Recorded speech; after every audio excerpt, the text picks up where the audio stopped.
Përpara moshës 3 vjeç ne nuk mund të flasim për ADHD. Një faktor rreziku është pesha e vogël në lindje e fëmijës. Mosha mesatare vendosje së diagnozës ADHD-s është midis moshës 8 dhe 10 vjeç. Djemtë të preken nga ky lloj çrregullimi 2 deri në 3 herë më shumë se sa vajzat. Ka dhe raste suksesi. Ka pasur një rast të një fëmije dikur e 10 vjeç, i cili në fakt kishte problematika të apnesë obstruktive të gjumit, por edhe deficienca, një nivel shumë të ulët të hekurit, pra sasia e shtuar e sheqerit në dietat e fëmijës, nuk ka lidhje me ADHD dhe nuk shkakton ADHD. Nuk kemi të ndërgjegjësuar për të referuar një fëmijë me problematika të tilla, të cilët akoma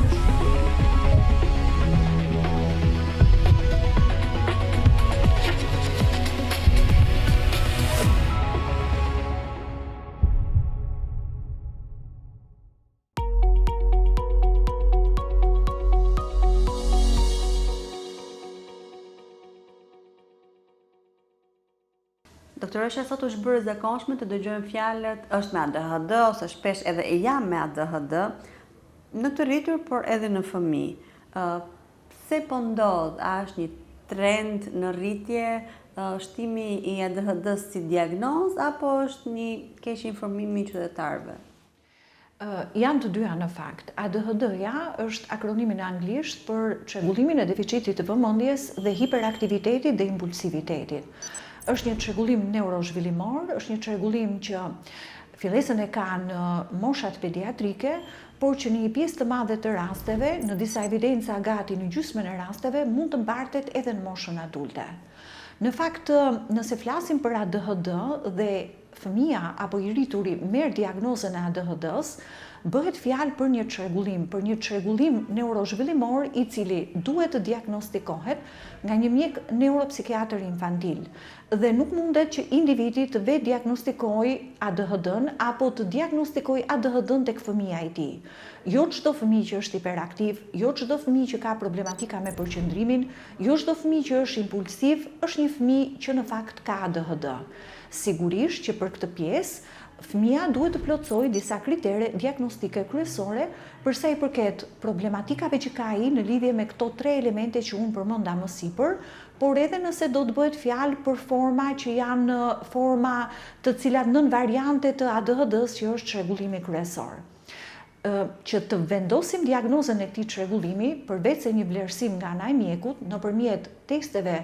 të strukturuara apo gjysmë të strukturuara përkatëse që janë specifike dhe që vlerësojnë pjesën e reagimeve, problematikave me përqendrimin, problematikave me impulsivitetin dhe hiperaktivitetin, fëmia apo individi i rritur duhet që së paku të ketë 6 muaj që të ketë pasur këtë çrregullim, ta paraqesi këto problematika që unë përmenda në lidhje me përqendrimin, hiperaktivitetin dhe impulsivitetin në situata të ndryshme dhe në mjedise të ndryshme, për shembull në shkollë, në kopësht dhe në shtëpi, por njëkohësisht duhet që këto problematika përqendrimi, hiperaktiviteti, impulsiviteti të jenë në një lloj mospërputhje me moshën kronologjike të fëmijës, pra të jenë shumë të theksuara, shumë më pervazive, shumë më ndikuese për sa i përket funksionalitetit të jetës së përditshme, se sa pritet për moshën e caktuar kognitive apo kronologjike që ka fëmia. ADHD-ja ka në fakt formën e ADHD-s, pra problematika me deficit të vëmendjes apo mosmbajtjen e vëmendjes në situata të caktuara, të cilat kërkojnë një vëmendje selektive, pra një vëmendje përzgjedhëse, që mund të jetë vizive, pra detyra që kanë të bëjnë me perceptimin viziv apo me atë auditiv të dëgjuarit apo me një aktivitet tjetër, por njëkohësisht forma e ADHD-s kryesore ka si tipar klinik të shtuar edhe hiperaktivitetin dhe impulsivitetin. Përveç kësaj, mund kemi edhe forma të ADHD-s në cilin të jetë i mbizotrues vetëm hiperaktiviteti dhe impulsiviteti pa problematika të vëmendjes, apo një formë tjetër që quhet ADT, Attention Deficit Disorder nga akronimi në anglisht, në të cilin individi apo fëmia ka vetëm problematika me vëmendjen dhe nuk ka problematika të hiperaktivitetit dhe impulsivitetit, dhe këto format e fundit janë një çik më të vështira për të diagnostikuar, sepse sigurisht që një fëmijë apo një rritur që qëndron në vend, që nuk lëviz, që nuk është hiperaktiv dhe nuk është impulsiv, të bën të mendosh që është okej, nuk ka gjë që nuk shkon me këtë individ apo me këtë fëmijë pavarësisht se mund të ketë problematika të mëdha me përqendrimin. Ajo që shikoj unë dhe në praktikën e përditshme klinike është që shumë prindër vinë me një fëmijë 2 vjeç, 2 vjeç e gjysmë, 1 vjeç e gjysmë dhe thonë është hiperaktiv, mos ka ADHD apo mos ka një problematik tjetër. Në fakt ADHD-ja është një çrregullim, diagnoza e së cilës vihet mbas moshës 3 vjeç dhe shenjat duhet të kenë qenë të pranishme përpara moshës 12 vjeç. Pra, përpara moshës 3 vjeç ne nuk mund të flasim për ADHD dhe nuk mund të vendosim një diagnozë ADHD-je. Jo çdo fëmijë që është hiperaktiv dhe është impulsiv ka ADHD. Sigurisht që ADHD-ja bëhet fjalë për një hiperaktivitet, impulsivitet dhe problematika të vëmendjes, të cilat janë aq të theksuara sa që ndikojnë në funksionalitetin e jetës së përditshme të fëmijës apo të individit. Për shembull, që në shtëpi apo në shkollë. Është i pakujdesshëm, është shumë i lëvizshëm, nuk lë në thojza 2 gur bashk, është e pamundur pra të lodh kur e shikon, sepse lëvizshmëria e këtij fëmijë është kaq e shtuar sa që në një sekondë e ke në një moment duke kapur një objekt, në sekondën tjetër e ke në një moment tjetër duke kapur një objekt tjetër, është e pamundur ta ulësh për të ekzekutuar detyra që mund të ketë në kopësht apo në shkollë, apo problematika të tjera që mund të ketë të pranishme ky fëmijë. Pra janë problematika që lidhen me përqendrimin, hiperaktivitetin dhe impulsivitetin. Sigurisht që janë problematika të cilat problematika në këto 3 fusha, po që janë të tejskajshme nëse mund ta përmendim me një fjali të thjeshtë. ADHD-ja është në fakt një çrregullim i cili shumë shpesh prindrit mendojnë që ka qenë mënyra, është një çrregullim sjellje apo është mënyra se si është edukuar fëmia, se si kanë arritur të vendosin disa rregulla prindrit apo jo me këtë fëmijë të caktuar, të paktën kështu është perceptuar deri tani në popullat. Në fakt jo, bëhet fjalë për një çrregullim të neurozhvillimit, i cili ka një bazë të fortë gjenetike, pra një predispozicion gjenetik. Pra ne kur kemi një fëmijë me ADHD, sigurisht që karakteristikat të ADHD-s, elementet e ADHD-s apo një diagnozë ADHD-je e gjejmë edhe në pjesëtar të tjerë të familjes. Pra komponenti gjenetik dhe baza gjenetike është shumë e fortë në këto raste, por sigurisht që komponenti gjenetik përfshihet vetëm në faktorët e rrezikut për ADHD-n dhe nuk është faktor shkaksor apo etiologjik direkt. Mendohet në fakt që ADHD-ja të mos jetë një problematik, një çrregullim sjellor, siç është menduar më përpara, apo një problematik në cilën fëmia nuk është edukuar ashtu siç duhet nga prindrit apo nga pjesa tjetër e familjes apo në sistemet e arsimit në kopësht apo në shkollë, por është një problematik në të cilën kemi një bazë të fortë neurofiziologjike, që do thotë fëmijët me ADHD kanë problematika në disa rajone të trurit që janë kryesisht të lidhura me vëmendjen, me impulsivitetin dhe hiperaktivitetin, dhe në këto raste kemi kryesisht problematika që lidhen me nivelin e neurotransmetuesve dhe kryesisht dopaminës dhe noradrenalinës. Mendohet që në fëmijët dhe individët me ADHD, dopamina dhe noradrenalina të ketë një aktivitet të reduktuar apo të prodhohet në sasi të kufizuar. Sido që tjetë, shkaku etiologjik direkt në lidhje edhe me këto neurotransmetues akoma nuk është konfirmuar plotësisht. Por ama sigurisht që ekzistojnë disa faktorë rreziku për sa i përket ADHD-s kryesisht në fëmijët. Për shembull, një faktor rreziku është pesha e vogël në lindje e fëmijës. Pra, nëse një fëmijë lind preterm apo lind me peshë të vogël në lindje, ky është një faktor rreziku për ADHD-n. Faktor tjetër rreziku është përdorimi i alkoolit dhe i duhanit tek nënat gjatë shtatzanisë,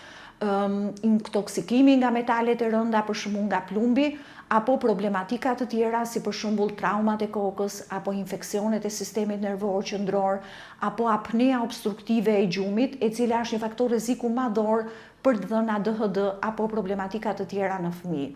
Sigurisht që dhe lista e faktorëve të rrezikut, si për çdo problematik neurozhvillimi, është e gjatë.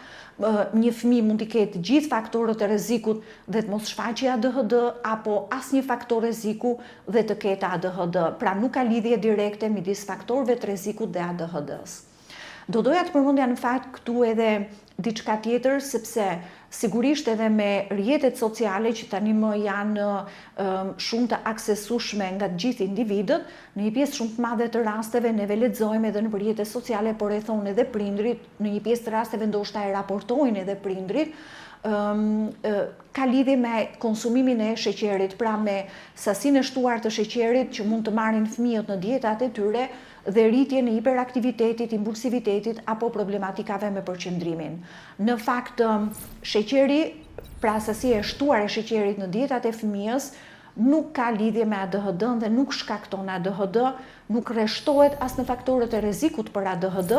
por në fakt është gjetur një lidhje shoqëruese midis përdorimit të sheqerit dhe dietave të shtuar në sheqer dhe ADHD-s në fëmijë. Është shumë e rëndësishme për ta theksuar këtë pjesë, në fakt në një pjesë të evidencave, të cilët dhe në një pjesë të studimeve shkencore që mjekët kanë ndërmarrë për të vlerësuar nëse ka lidhje midis përdorimit të sheqerit dhe ADHD-s, një pjesë e prindërve u raportoi më përpara që po fëmia kishte konsumuar sheqer dhe prindrit nga perceptimi që sheqeri shton hiperaktivitetin, në fakt referonin një hiperaktivitet të shtuar në pyetësorët tek fëmijët e tyre. Në fakt fëmijët nuk i kishin konsumuar më përpara sheqer të lartë në dietat e tyre. Ama është vënë re dhe është parë që individët me ADHD apo fëmijët me ADHD kanë tendencë të kenë një lloj diete dhe një lloj mënyre ushqyerje e cila është pak më e ndryshme nga fëmijët e tjerë, që do thotë kanë tendencë të konsumojnë kryesisht pije me përmbajtje të lartë sheqeri. Këto pije me përmbajtje të lartë sheqeri apo një dietë e pasur me sheqerna është kryesisht dhe zakonisht një dietë e varfër në mikronutrient. Dhe sigurisht që për trurin e një fëmije në zhvillim, niveli mikronutrientëve në pjesën e ushqimit është shumë i domosdoshëm. Për shembull, një nivel i ulët i hekurit apo një nivel i ulët i vitaminës D, një nivel i ulët i omega 3 në dietë, sigurisht që ndikon në theksimin e shenjave të ADHD-s. Ndërsa për sa i përket nivelit të sheqerit dhe ADHD-s, mendohet tani më se sheqeri i shtuar në dietë, duke qenë se është një lloj shpërblyesi për çdo, edhe për mendjen tonë, por dhe për mendjen e fëmijëve,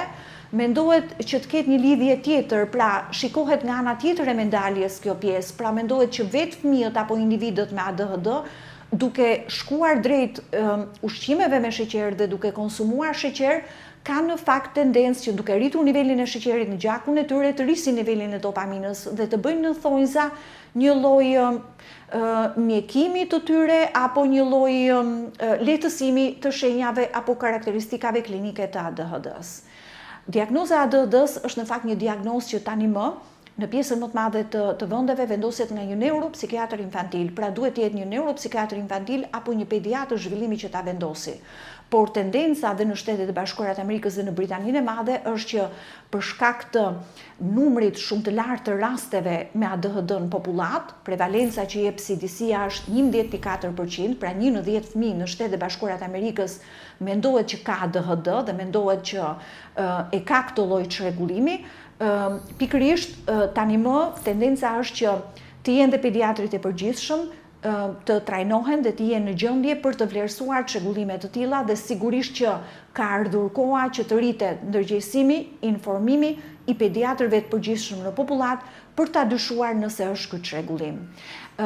Prevalenca e ADHD-s ka në fakt një lloj diferencë midis djemve dhe meshkujve. Mendohet që djemve dhe vajzave, mendohet në fakt që djemt të preken nga ky lloj çrregullimi 2 deri në 3 herë më shumë se sa vajzat, dhe më përpara mendohet që forma e ADD-s që kishte vetëm deficitin e vëmendjes, të ishte kryesisht mbizotruese tek vajzat, por tani më evidencat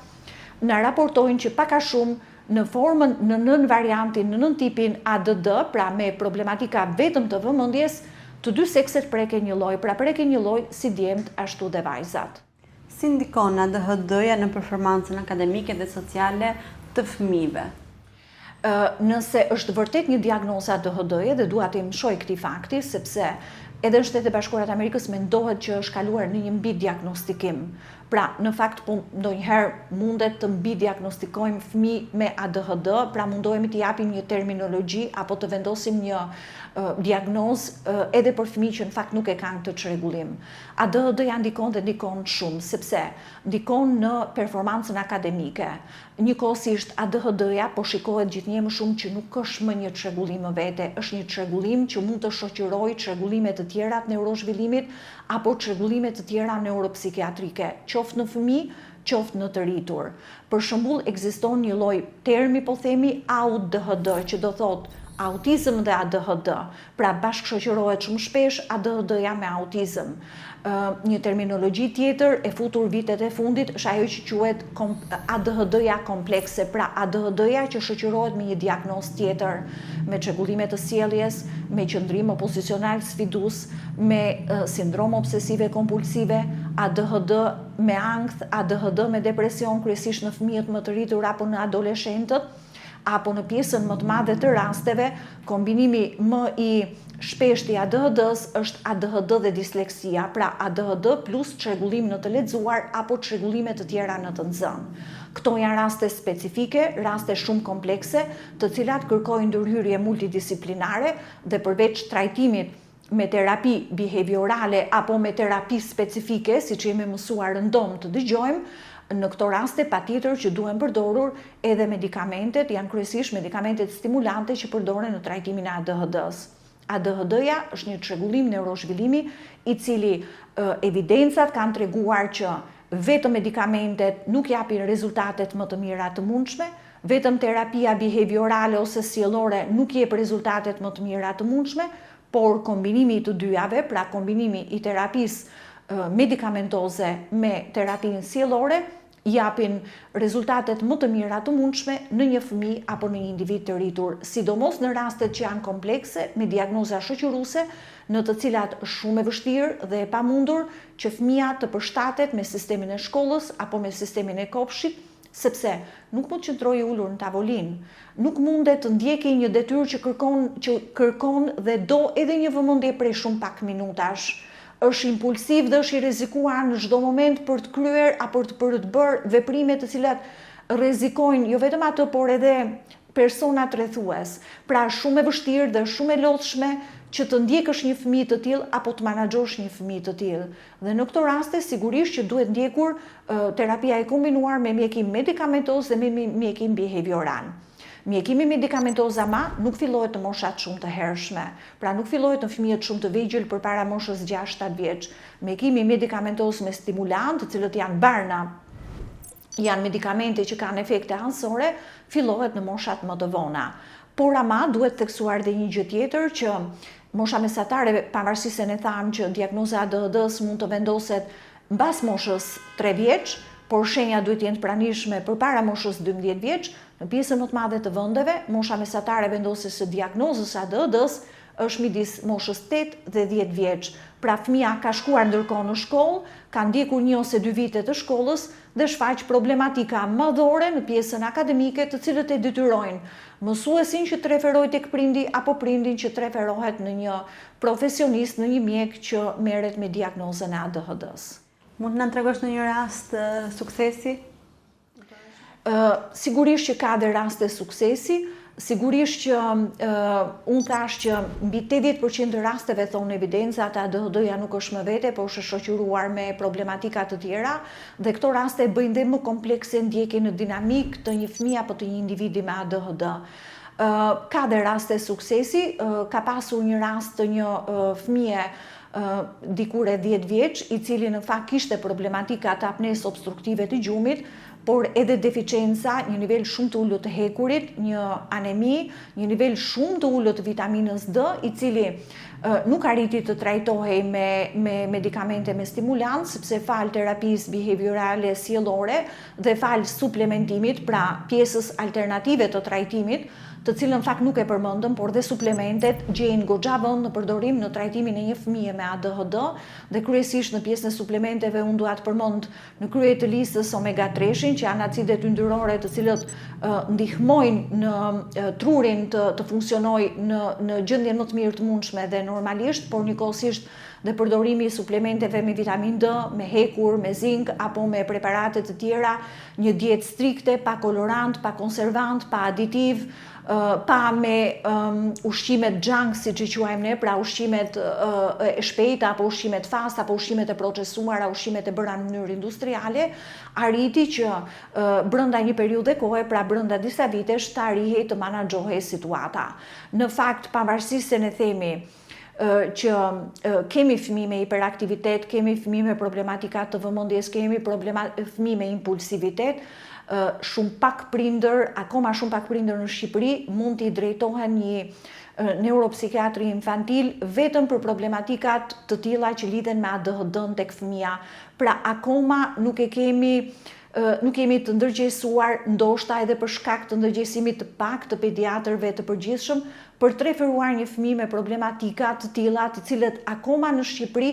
identifikohen apo etiketohen duke mos pasur problematika të tjera të zhvillimit, si në fakt thjesht problematika sjellore, por nuk është një problematik sjellore, është një problematik me një bazë të fortë neuropatologjike, që do thot me problematika në nivelin e neurotransmetuesve në sistemin nervor qendror. Pra ai nuk do të qëndrojë ulur, nuk e ka veten në dorë për të menaxhuar pjesën e sjelljes së tij, dhe sigurisht në këto raste duhet trajtuar si me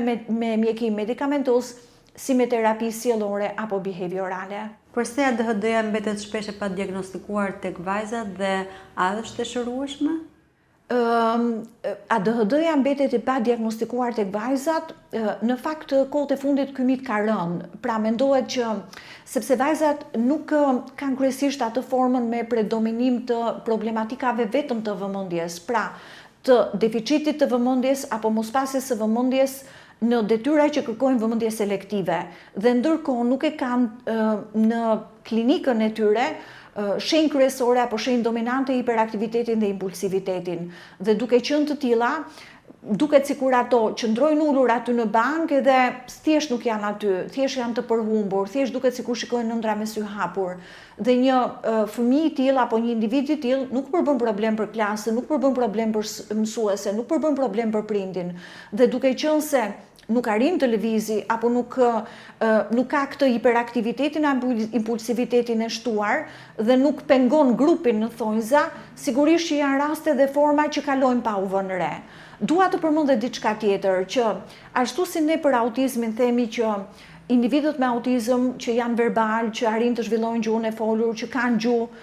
komunikim, që janë me funksion të lartë, por kanë problematika sociale dhe klasifikohen në çrregullimet spektrumit të autizmit. Zhvillojnë fenomene të tilla si maskimi apo kamuflimi, pra tentojnë të maskojnë apo kamuflojnë shenjat e tyre. E njëjta gjë ndodh dhe në ADHD apo në ADD, dhe kryesisht vajzat e kanë shumë të theksuar këtë pjesë. Pra arrin të maskojnë, arrin të frenohen, arrin të me zor, por arrin të menaxhojnë veten dhe imitojnë, sillen si pjesa tjetër e mjedisit rrethues, si shoqet dhe shokat e klasës, që të mos identifikohen si problematike apo ndryshe nga mësuesja apo nga shoqet dhe shokët e klasës. Dhe meqense fenomeni i maskimit dhe i kamuflazhit e kanë shumë më të lehtë apo shumë më tepër i pranishëm tek vajzat, prandaj diagnostikimi i ADHD-s apo ADHD-s është pak më i vështirë në vajza se sa në djem. Por në planin afatgjat nuk është okej, sepse nëse maskimi dhe kamuflimi vazhdon gjatë, pa u arritur fëmia, vajza, individi të vetë rregullohet, pra të ketë apo të mekanizmat e veta të vetë rregullimit, pra të frenohet në një mënyrë të imponuar, një frenim i brendshëm, atëherë në këto raste rreziku për ankth, depresion apo çrregullime psikiatrike në ato momente, muaj më vonë apo vite më vonë, është shumë më i lartë se sa në pjesën tjetër të popullatës. Pra, do të kalojnë dhe do të bëjnë në një moment të dytë problematika të tipit psikiatrik, dhe prandaj është shumë e nevojshme një diagnozë apo dhe një trajtim.